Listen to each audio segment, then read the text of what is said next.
기독교 대한감리의 2021년 사순절 묵상집 3월 19일 묵상 27 결단이 먼저다. 마태복음 14장 28절에서 29절. 베드로가 대답하여 이르되 주여 만일 주님이시거든 나를 명하사 물 위로 오라 하소서 하니 오라 하시니 베드로가 배에서 내려 물 위로 걸어서 예수께로 가되.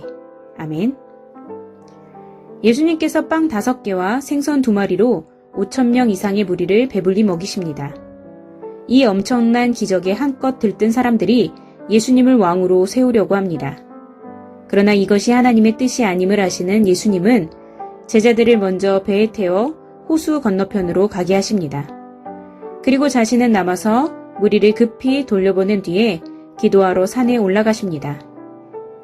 그런데 배를 타고 가던 제자들에게 문제가 생깁니다. 호수에 큰 돌풍이 몰아치면서 말 그대로 죽음의 위기에 내몰린 것입니다.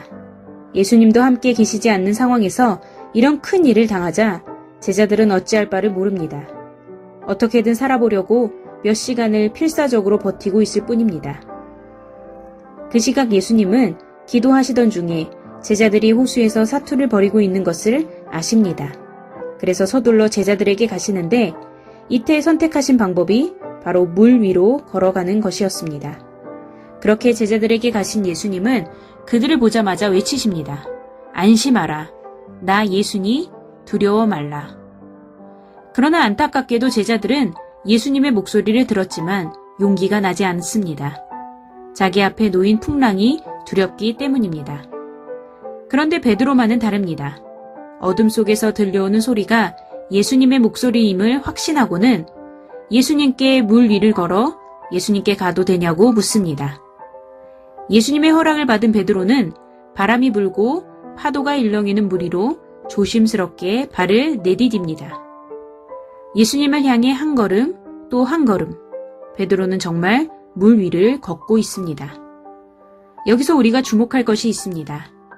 다른 제자들도 예수님의 목소리인 것을 알았지만 그들은 자기 앞에 닥친 상황에 지배당하고 있었습니다.